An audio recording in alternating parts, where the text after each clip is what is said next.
Okay, Kun Tao, the version that I do is the Filipino version. That you'll see sometimes Chinese Kun Tao, which it originated in China, worked its way to the Philippines, probably through trade. There's also Indonesian Kun Tao, which is called Kun Tao Silat. I've done a little bit of that with Dan Anisato. I could see it's very similar in the ways that maybe the kicking methods are different.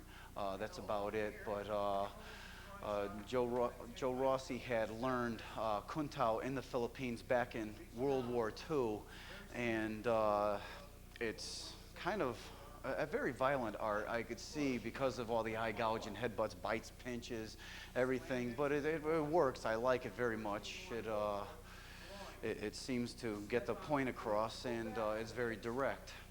Okay, I'm fully certified in Jeet Kune Do concepts under Paul Vunak and apprentice instructor under Larry Hartzell.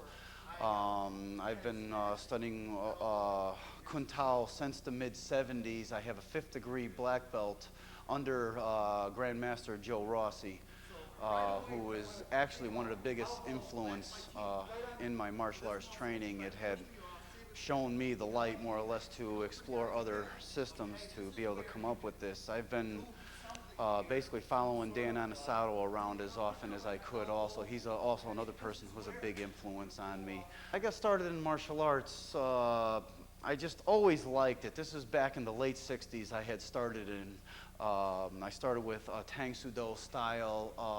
In fact, it was my next door neighbor practically that took a few of the neighborhood kids, and on the side of his house he was teaching us for a few years.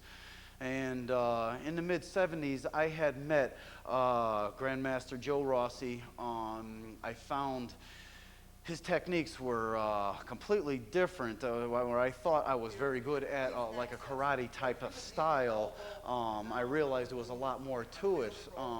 He had done a lot of different escapes like we're doing on this film, and he was showing a lot of stuff that was different than what I was taught. Of course, back in them days, everybody said, well, you bite or pinch, that's dirty fighting. You realize now that, to escape, if you get a 105-pound woman, she has to use something like that to escape.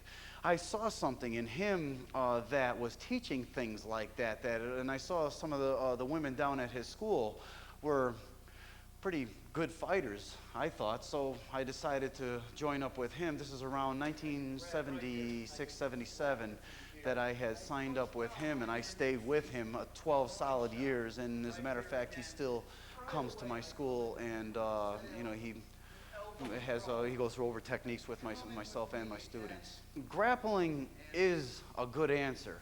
Of course, it works perfect in the octagon when they put two people in there. Of course, striking arts aren't going to be able to compete with grappling systems. But out in the street, you don't want to roll around on the ground. You can scuff up your elbows, your face could get rubbed on the tar.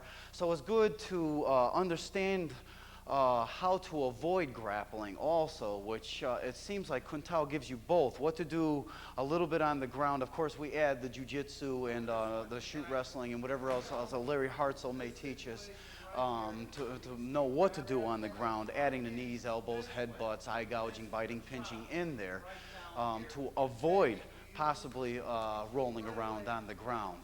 It's, of course, against a skilled wrestler or a skilled jiu-jitsu man, it's going to be a different situation. Most fights aren't going to end up with a black belt in jiu-jitsu. Somebody's not going to come up to you and grab you in a choke, grab you in a bear hug that has a black belt in judo or jiu-jitsu, something like that. It's going to be the common average person who's drunk or whatever the situation may be, who's just going to come up to you, grab you in a rear forearm choke or something like that.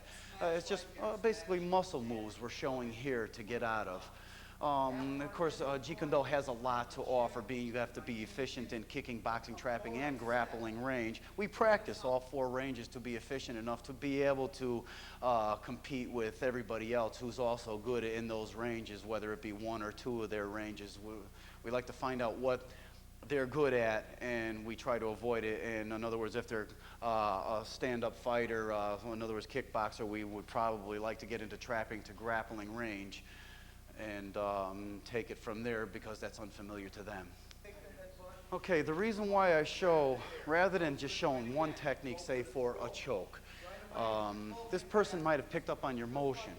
So we show a number of techniques. Of course, we couldn't show them all on video. We could go on and on and on for every different hold that a person could get you into.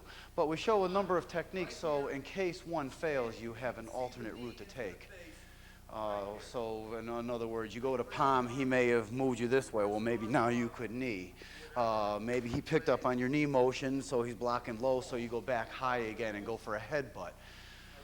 So that's why we show so many different situations for each hold.